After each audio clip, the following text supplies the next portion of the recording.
18th birthday celebration. They say it's more of like the transition from childhood to adulthood, and it's like a cocoon. I think a butterfly from cocoon wherein you're having the comfort of that small space. Now you become a butterfly, and the butterfly that will fly and jump from one flowers to the other.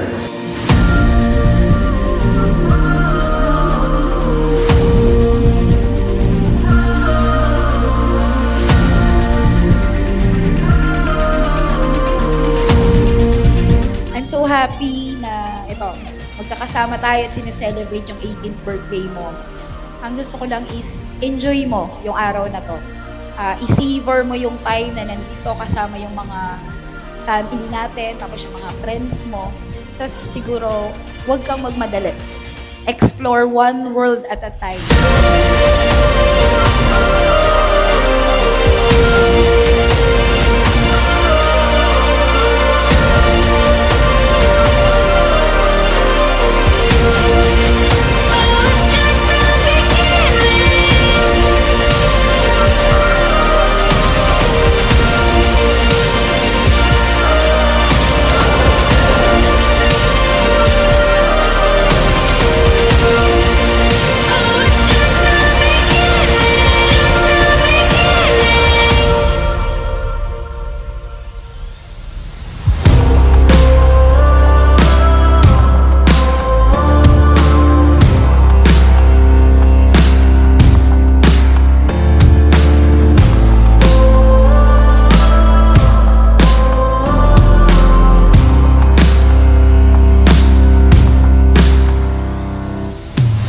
If you've got a fire in your heart, Happiest birthday to one of the most sweetest, kindest, and stylish person that I know of. Keep slaying, queen, and always continue.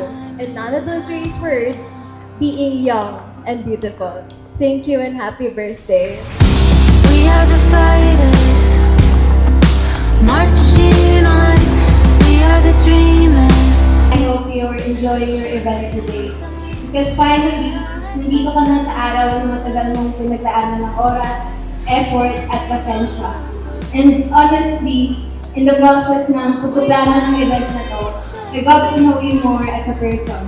That when you want something, really give your best to achieve it. Reach the sun. Together we are strong. So hold on, hold on. Happy 18th birthday, my queen. May this be the beginning of your most beautiful year yet. Here's to carrying your dreams forward with the same timeless grace. I love you. Remember that your family will always be there to love and support you. If you've got a world you want to change, build an open door. Happiest 18th birthday, Carla. It feels surreal thinking about how far you've come. Gusto ko lang i-remind sa'yo ngayong birthday mo na sobrang halaga mo sa ating lahat. Especially sa parents mo at sa mga titas and titos mo. At gusto ko lang din i-remind sa'yo na ganun ka kahalaga. And always remind yourself of your worth in every endeavor that you may face in life. We've only just